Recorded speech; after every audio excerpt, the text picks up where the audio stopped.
Just one about the crime today. You mentioned expanding The crime prevention rollout. Prevention, yes, not the crime. But there is a lot of crime in big cities.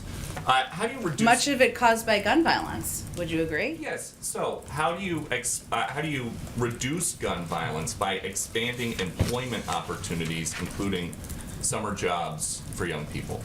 Well, first, there's several components of this proposal. One of them is an initial set of actions on gun violence, or an additional set, I should say, of steps on gun violence, which the president feels are important to get guns off the streets, make sure they are not in the hands of people illegally, many of whom are playing a role in violent crime across the country. That's part of his objective. He also wants to provide, as we've seen, has been effective in communities across the country, incentives and alternatives for young people and communities where that has shown to be an effective step. So is the thought there basically that some criminal who has been committing crimes with limited interruption or interference from police for the last couple of weeks or months is going to stop this easy life of crime if they have a summer job?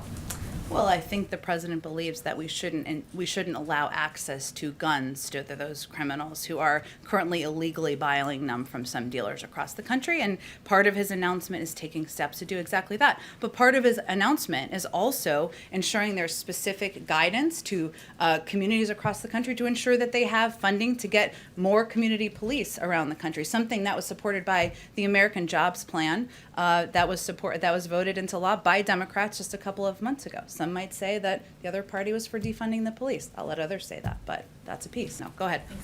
Back to the president's crime prevention announcement today. You've noted that violent crime has been up over the last 18 months and several years.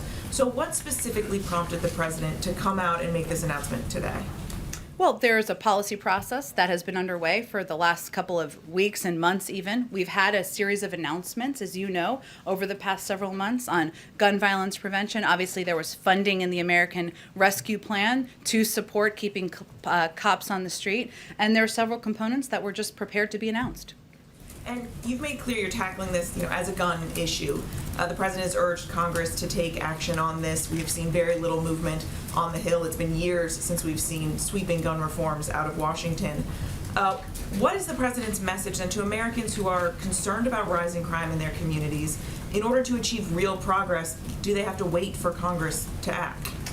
Well, the president would certainly like to see Congress act on universal background checks, on an assault weapons ban, a number of the pieces of legislation that are currently, I shouldn't say working their way through Congress, but are currently alive in Congress. But he's not going to wait. And his message to the American people is he's going to take steps that he has the power to take as president to reduce gun violence, to put in place measures that will reduce the likelihood of criminals having access to guns on the streets. There are authorities any president has, and he's going to take steps to do that, even as he pushes for legislation to move forward.